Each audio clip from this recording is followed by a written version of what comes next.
Hey y'all, how's everybody doing out there today? I am super excited. Welcome to an episode of Undeniable. I have someone really special here with me today.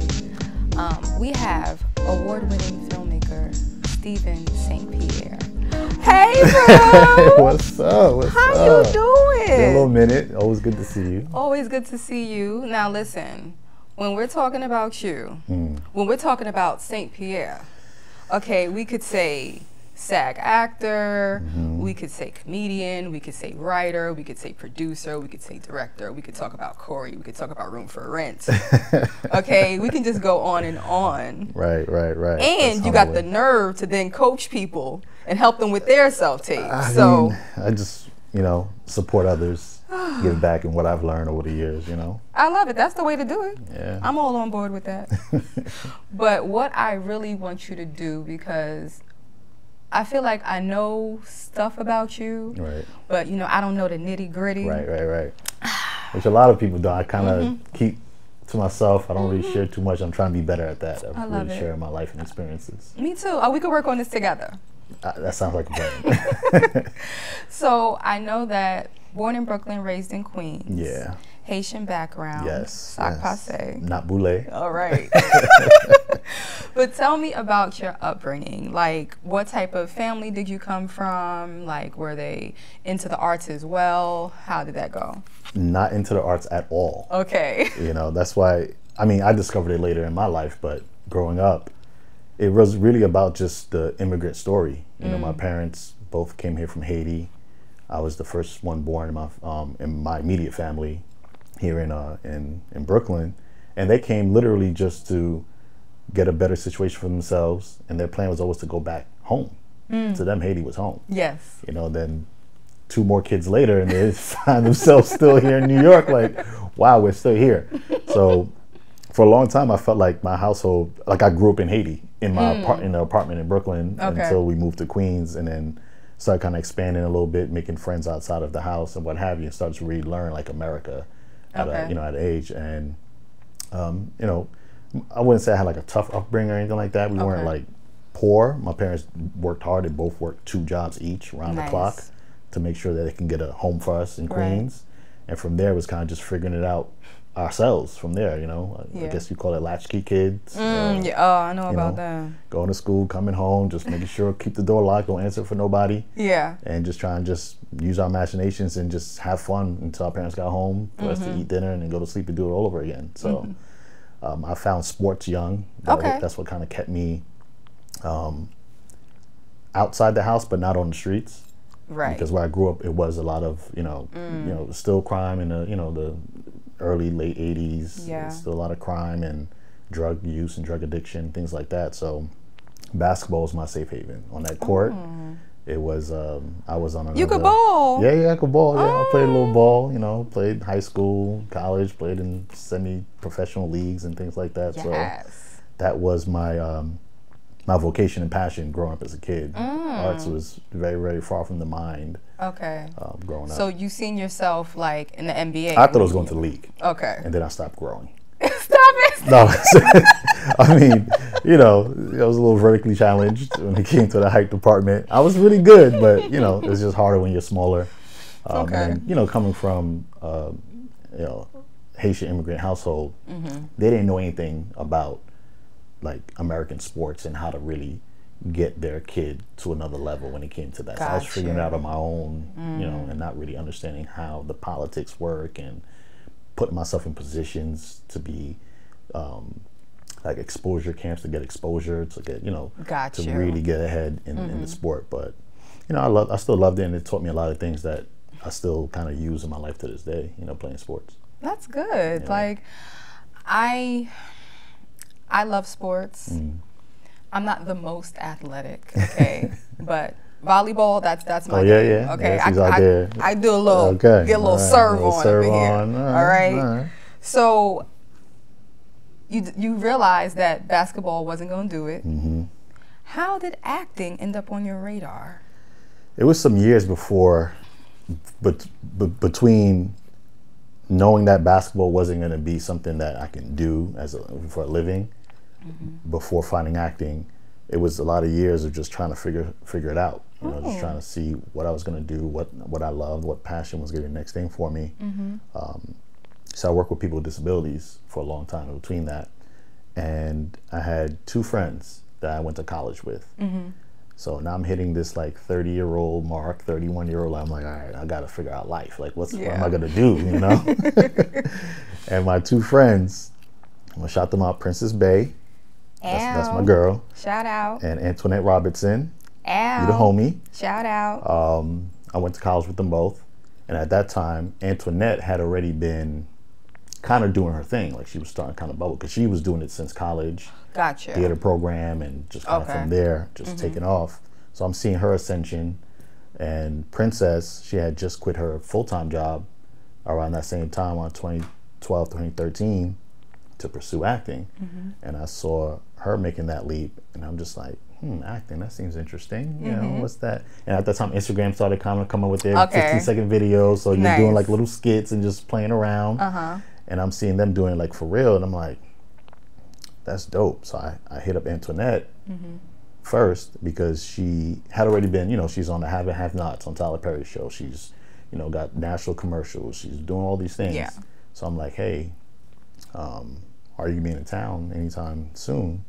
And she was like, no, I'm in Atlanta right now shooting, and I have to go to LA to shoot this other movie, but what's going on? I was like, well, I'm just interested to know what acting is. And she's like, oh, just send me all your questions in an email, and I'll get back to you, you know, as soon as I can. She got back to me the next day and was just like, this is where you go. These are the schools in New York. Wow. This is what auditing means. This is you look for casting directors here, da-da-da. I'm like, wow, she just took all that time to really just give me the game. And Princess had been starting at HB Studio. So I hit her up like, hey, can I come audit your class? She's like, yeah, here's the information for the studio. Just ask them and they'll allow you to. Went, sat in that class. Then I went and looked up other acting school for beginners, found the Barrow Group Theater. So I went over there to audit, and I remember it was Saturday in 2013, in the winter. And I went there at 10 a.m. to sit in on the beginner class. And I sat in there and I'm watching, I'm like, this dude's up there, he's doing a monologue, and he was trash. I was like, that's me. That's how I felt I would be. The teacher gave him an adjustment, Chanel, and he did it again, and it moved me. He was so much better. He told the story, and I'm sitting back there like, wow.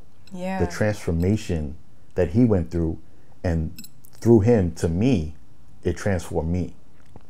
I left that class, went to the lobby. I said, can I sit in the next class? I was there from 10 a.m. to 10 p.m. sitting through all the classes. Wow. And I walked out that building and said, I'm going to be an actor. Oh, I love that. Yeah.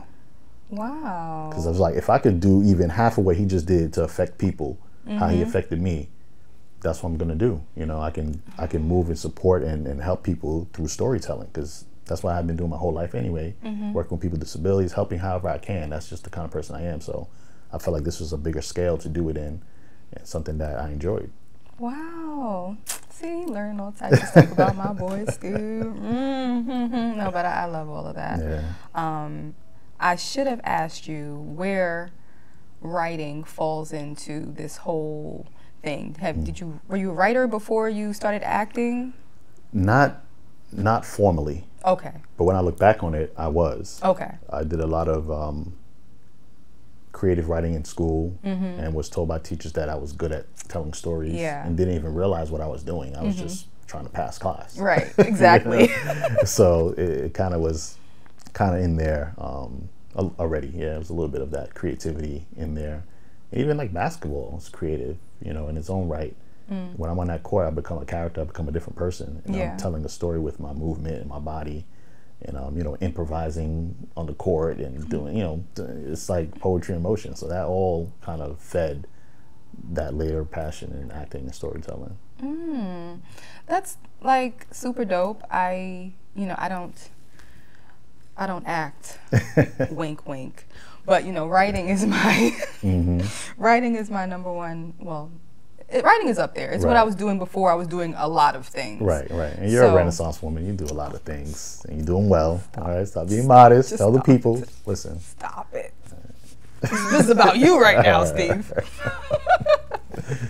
But I love to hear about how people transition or move through writing and directing and acting, especially when it comes to people who are writing things that are on screen and they're going to be the ones on screen doing it, and then they're directing. I'm like, how do you? But more power to you, okay? It's not easy. It's not. So take me to when you were filming Corey.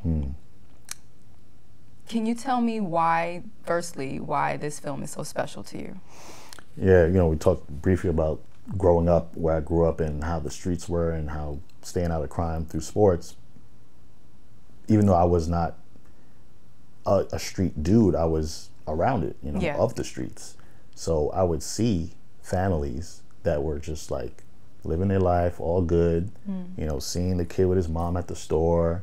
And then fast forward a few months later, that same woman is now at the corner begging a little kid for money to go use. And I'm just like, wow. So now fast forward to present day, when I'm thinking about a story I want to tell, those images came crashing back into my mind one night. I'm just seeing that kid, seeing his mom on the street using, and I'm thinking, man, whatever happened to that kid?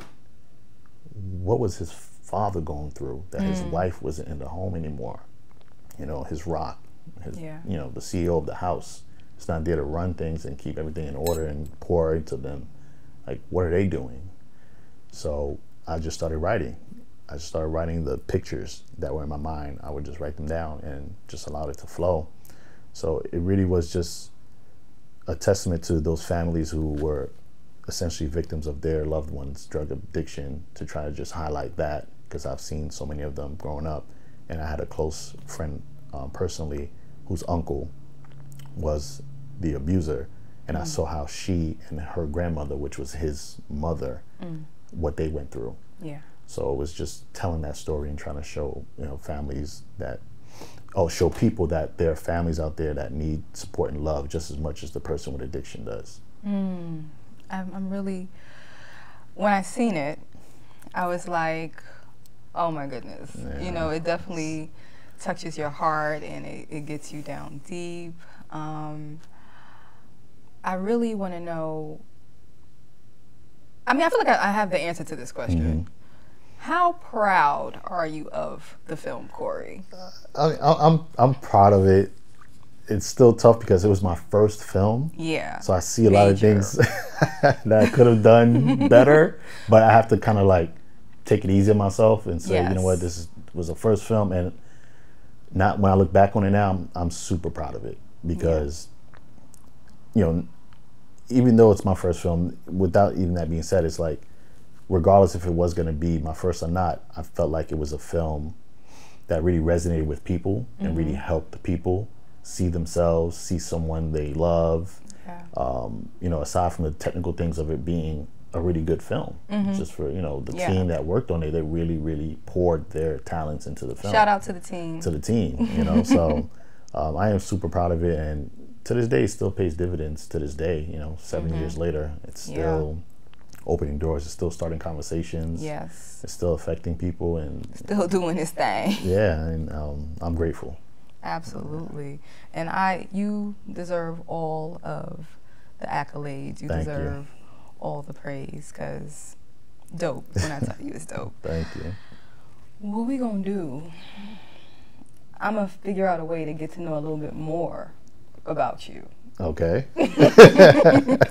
So here we go with this question. You're stranded on a deserted island. Okay.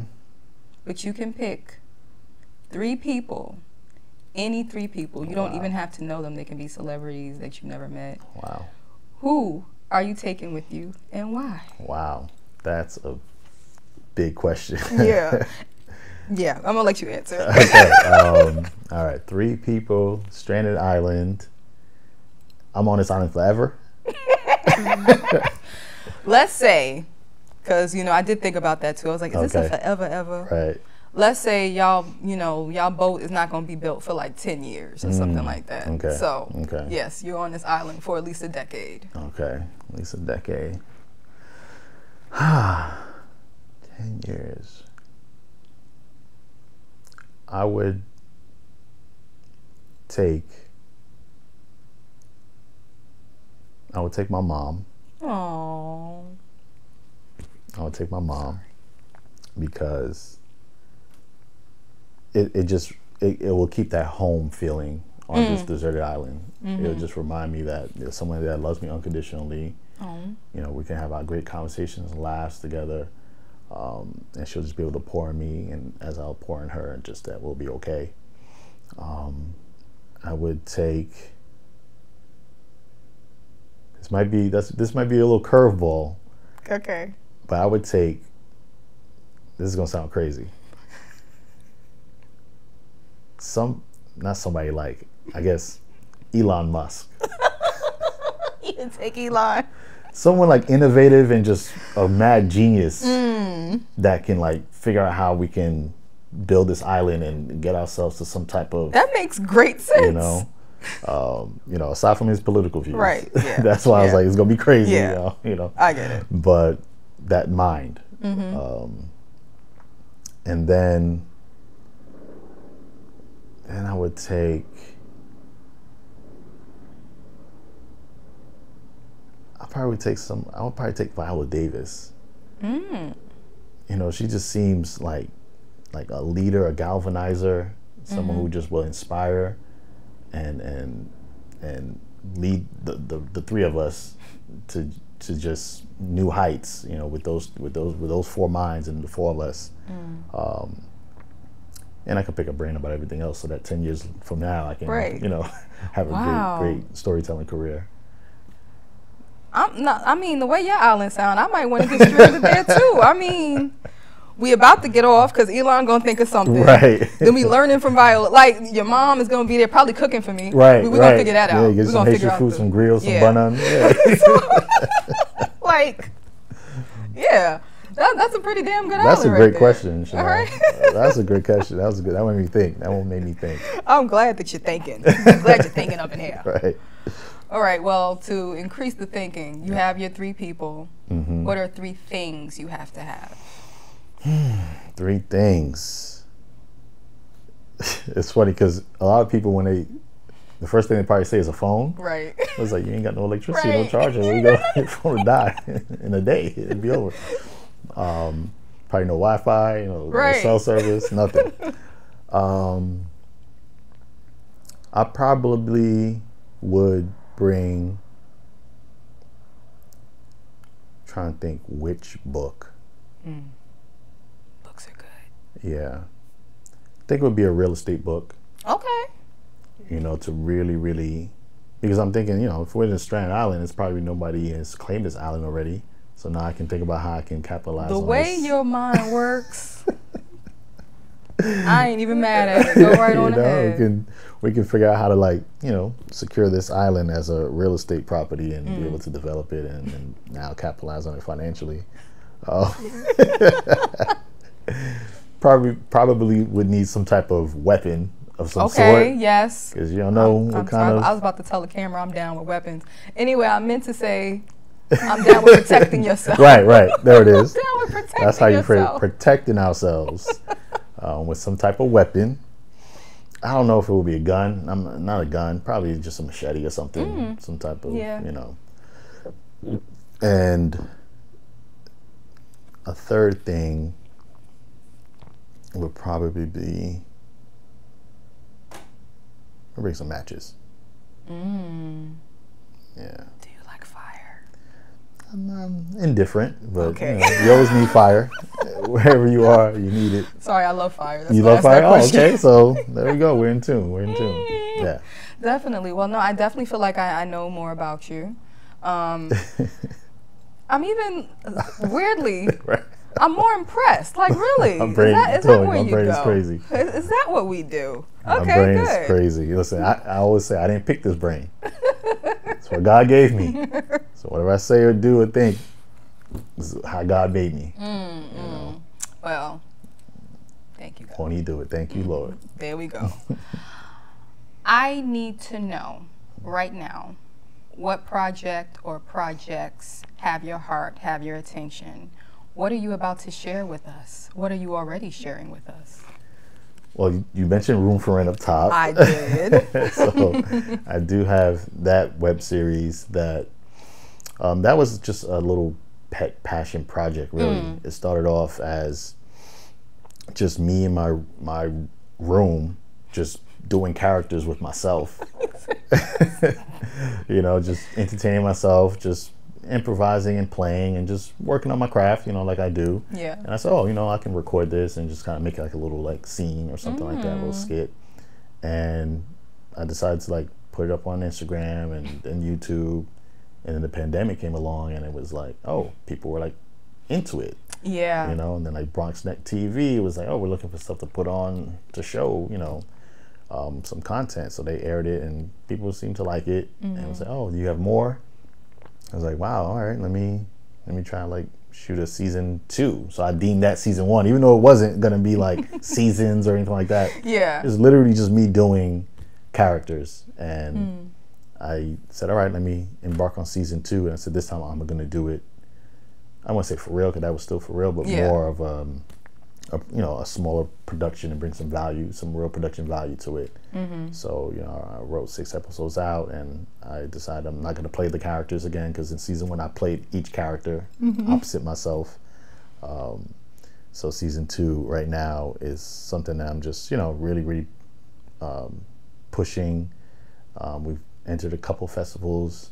And that was really just to kind of get a feel of just like what people think of it. Yeah. Because ideally I want to be able to bring it to a higher level, possibly, you know, on TV or streaming, because I think it's a fun idea. So Room for Rent, season 2 right now is really the thing, and of my own projects that I'm really just pushing in and into right now. And I have a couple things that I'll be doing soon, filming, some acting jobs. Some things he can't talk about yet. But, right, depends on when this comes out. We just gotta wait for it. Yeah, but still writing. Okay. You know, I have a feature that I've been writing now for like a year and a half, 2 years. This one's like, it's like off and on, you know, I'll come to it and change it. And so this is more of like a real piece of me. It's about a time in my life that really changed my family dynamic, my relationship with family, and my circumstances and how I am and who I am today. It really changed a lot in my life. So that one is it's going to take some time to really get through that one, because it really hits home. Relationships are deep, all types of relationships. Yeah, relationships, and you know, it was, well, my house burned down in 2006. So it's not really about like the fire itself. It's about what it did and how it changed everybody. So that's what I'm writing about now. So that's going to be like, I don't want to say the one, you never know. You know, you're writing something, you think like, oh, this is going to be it, and then no one's interested or nothing happens to it or what have you. But you know, everyone has that, or at least tries to attain that film that kind of like introduces them to the public at large, you know. So hopefully this could be it in another year or two where this one hits the scene and, you know, I'm known like, oh, Steven St. Pierre with this film, you know. So that's another thing I'm working on. Nice. Well, I'm putting out all my good vibes and Thank juju. you. I'm taking it all. Yes, please receive Thank it you. because you deserve that and all the love. Do you know what time of the show it is now? It's my favorite time of the show. What time is that? It's why I tell you why I brought you here. Oh, no, Chanel. It's when I serenade you. You do have an amazing voice. So. Oh, thank you. You heard him say it. Okay. Steven St. Pierre, you are truly a gentleman with care and concern for others. You have always been approachable and willing to help regardless of your rising level of success. You're an actor, a writer, a producer, director, and coach who lends their time to investing in the careers of your peers and beyond. You are valued and an undeniable asset to the culture. Thank you. This is for you. Oh, wow. Thank you. You're welcome. Oh, my goodness. And I'm sensitive. I'm a Pisces. Sorry. Oh, water's in here. Water's in here. I don't want to start getting emotional, but thank you so much. This is beautiful. You're very welcome. I want you to know that you're appreciated. I appreciate you for just being you. I appreciate you for showing up here today.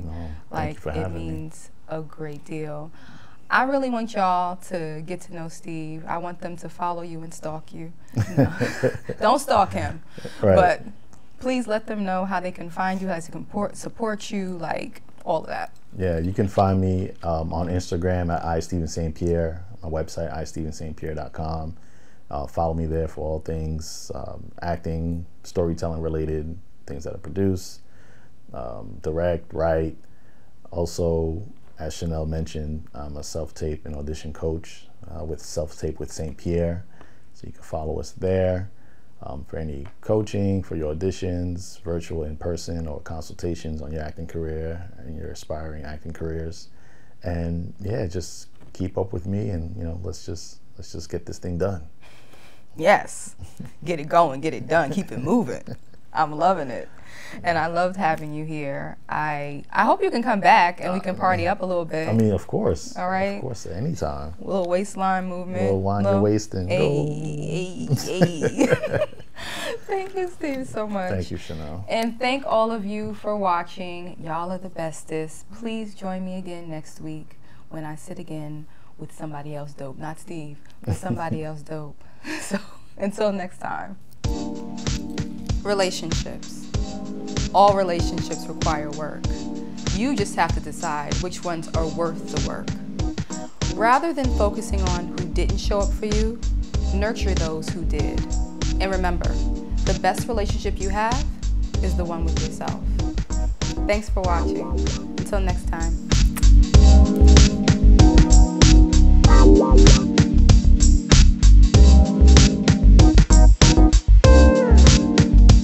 We did it, we did it, we did it.